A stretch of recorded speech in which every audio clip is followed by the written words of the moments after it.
Welcome to Dr. Roger and Friends, the bright side of longevity, hosted by three Ps in a podcast, Doc Roger, Teresa, and Danielle. Thanks for joining us for Coffee and Conversation. Hello and welcome to Movement Matters, easy ways to make movement a part of your day. So, in the Air Force, I worked with sort of on the side with the shuttle. The first 7 shuttle launches came to the base where we were, and I was in charge of working with them. But that was all very exciting. But, what was really exciting for me as a youngster was the Apollo program. And, many of you listeners probably don't recall that, but some do. What happened in the Apollo program is that this was the first time we went into space for any length of time. And there was a little room within the capsule. And on returning, at least on 2 missions, the astronauts actually had to be, they were recovered in a helicopter and brought to a carrier. They actually had to carry them out on a stretcher. Now, that was just incredible. I mean, these were the highly trained best we had. And in something like 10 days to 2 weeks, they were flat on their back and we didn't know what was going on. Well, in weightlessness, you're in weightlessness. Yeah, if you want to move, you just flick your finger, and that's enough to propel you wherever you want to go. You hardly have to move at all. And even if you do move, your arms don't weigh anything, your legs don't. You're essentially weightless. So your muscles take a vacation. Your heart, which is a muscle, takes a vacation. And that's why they couldn't stand up, because the heart wasn't functioning as it should. And your bones, they're based upon carrying weight, and there's no weight, so we started to lose calcium. This all happened in a very short time. And that's amazing. On current studies, whenever I see a documentary on what's going on in space, don't they exercise something like 3 hours a day just to maintain what they would be on Earth on an average day? That's right. Now they do. Now we know, because they used to come back, and in the longer missions, it took sometimes years before they could get back to where they were. But now with all the exercise they're doing, it's less, but it still is a problem. Did you see, there's 2 brothers in Arizona, and one's an astronaut, and I guess they both are. But anyway, one went up for a year or so, and he came back like 2 or 3 inches taller. Because there's none of the gravity that's pressing someone down. So there he is standing next to his brother, his twin, and he's so much taller. Well, now it's come back. But the point of all this is that, in a very, very short time, if we don't use our muscles, if we don't use, be physical and move, there's a danger. You'd say, well, this is space. But you know what we've done? We're so smart. We've invented something on Earth that is very close to weightlessness, and it's killing us. It's sedentary lifestyle, sitting. We weren't meant to do that. We're hunter-gatherers. We're meant to move, and it's all the research says, your brain works better when you move, and your bowel does, and your bones are stronger, and your muscles are stronger. That shouldn't be a surprise. This is what we have been as creatures for eons, for most of the time we've been on Earth. So what a surprise. But what are we doing, Yeah, didn't you say in your book, in Live Long, Die Short, don't you actually say that they roughly walked 18,000 steps a day at the very least? I mean, and people are struggling now to get in their 10,000 on Fitbit. Yeah, there's still some hunter-gatherer tribes out there, and they'll go anything from 18 to 23,000 steps a day. And that's incredible. And that was normal. And our physiology is based upon movement, and we seem to be going in the opposite way. We've truly engineered movement out of our daily lives in so many ways over, I don't know, maybe just one generation, it seems like. The remote control, the escalators everywhere. And it seems like so many professions now more than ever are sedentary. We drive everywhere. There's machines and technology doing all the moving for us. And what we get in our free time doesn't make up for it, I don't think. Oh, yeah. No, well, if you go work out for an hour and then you go sit in a cubby behind a computer all day, there's still risk. I mean, you're better off working out, but to think that that's enough, it's really not. The Blue Zones, a major component of their lifestyle and their culture is movement, and they don't work out. they just move. They walk, they bike, they work. And it was that way. I remember seeing a picture in a grocery store from the turn of the century. It was like 300 people. It was a big picture of a company or something. And I looked at that. First of all, almost all the men were wearing hats. But more importantly, everyone was lean. I mean, there was no obesity. And I remember as a child, that was the norm when we were moving more. But now, like you say, Teresa, just moving less. There was a recent article in a Mayo Clinic physician wrote it.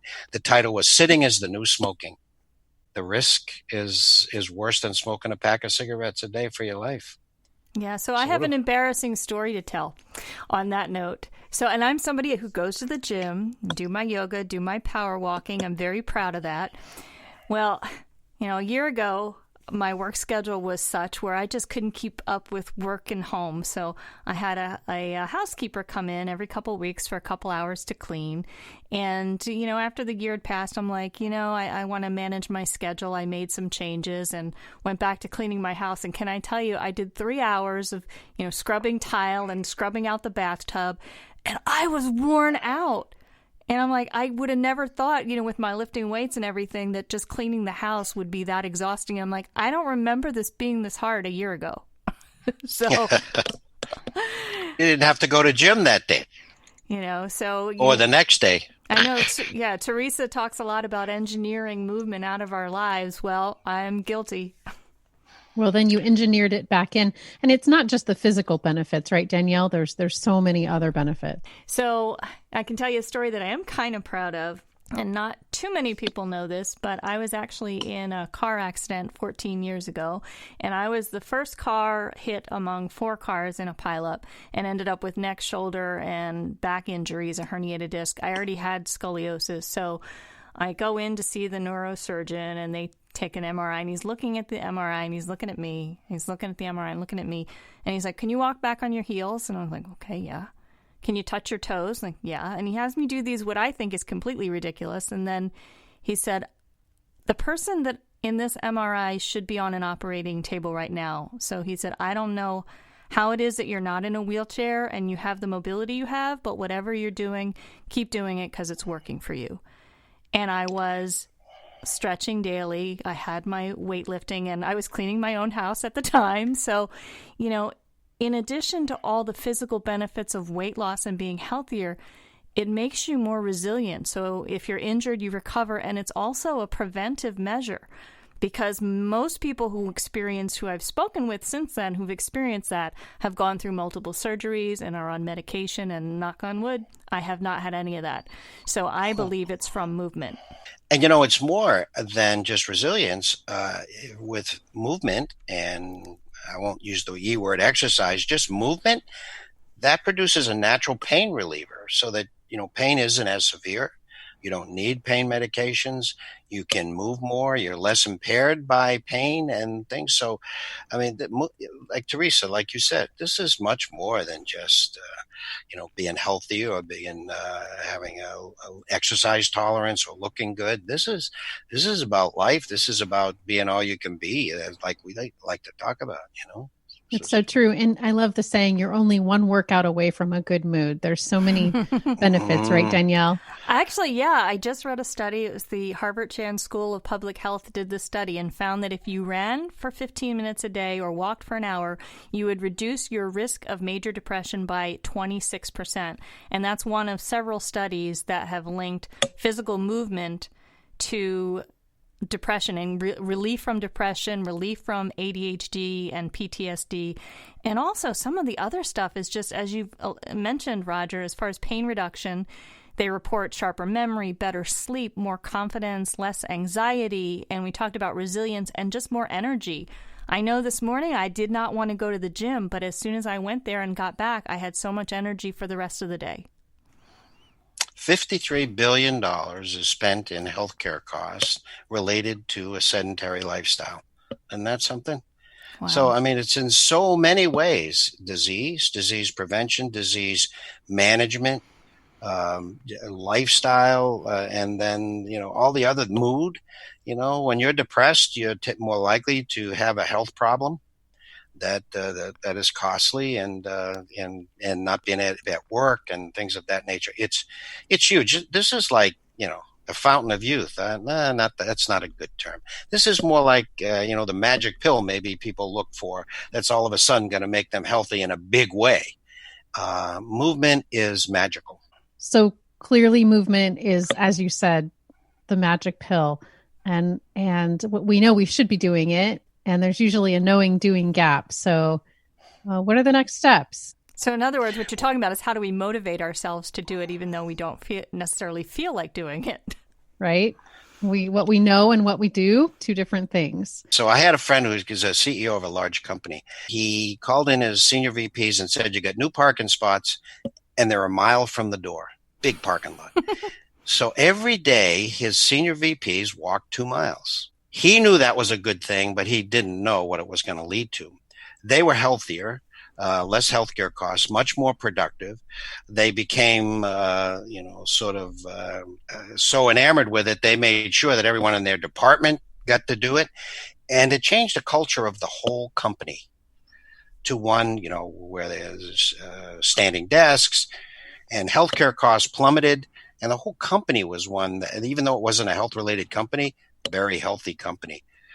So sometimes people need a little help, and thinking that they need the machine or the right equipment or the right clothes or run marathons, and it doesn't take that, does it?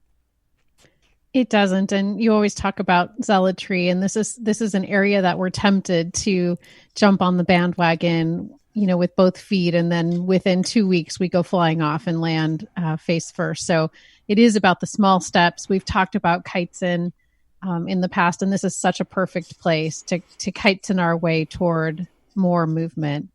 There's lots of little ways, as you said, Roger, standing desks. If you're working, if you don't need to take notes and you need to have a meeting, take a walking meeting. Use your breaks to take a walk.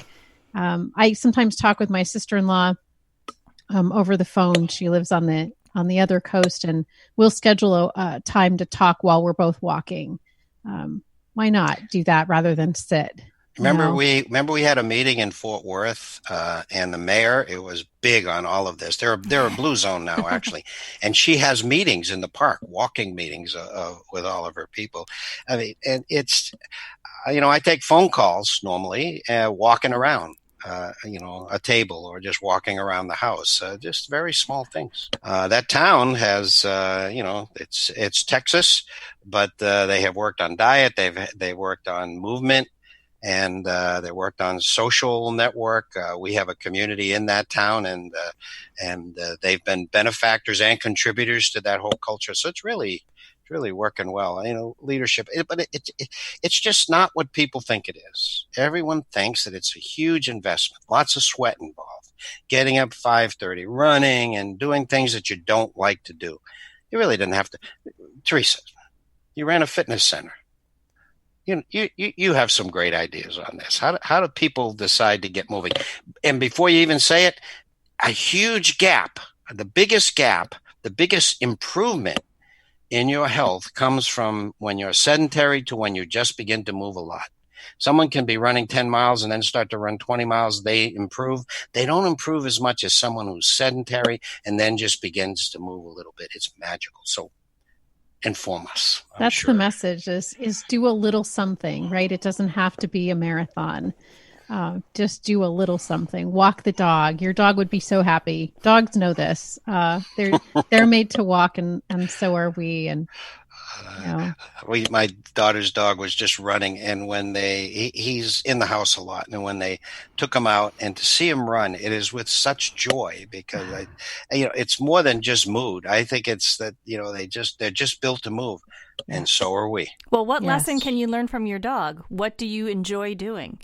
So, I might not like the marathon, but I'll do yoga every day and I can commit to that. So what can you commit to that you enjoy, whether it's walking the dog? For some people, it's, as you say, Roger, exercise, but for other people, it could be cleaning their house or gardening. Yeah, absolutely. And just beginning, taking a few more steps a day, parking further, taking the stairs, if you don't have a dog, getting a friend who walks with you, and conversation that goes with it, and all the better. They're walking somewhere instead of driving, biking somewhere instead of driving, and walking on as you talk on the phone. It's everywhere. You see possibilities. I just have to be a little creative. Yep. Use the stairs. Even small things, they all add up, right? Everything adds up. Yeah, we don't want to be part of that $53 billion in healthcare costs, and we don't want to be part of the negative moods and the depression and the weak bones and the weak muscles.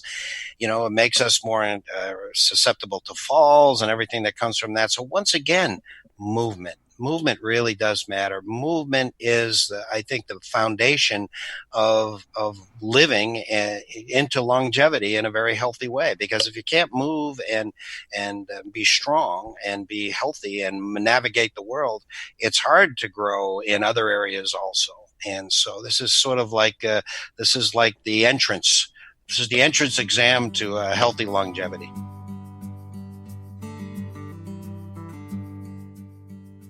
We hope this podcast is a source of inspiration. If you're ready to dive deeper into these concepts and really apply them in your life, join us over at Master Life. You'll have a personalized experience and lots of support to create your own long, bright future.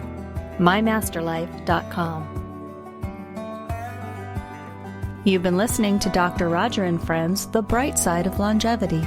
If you like the show, please rate and review, and be sure to click to follow.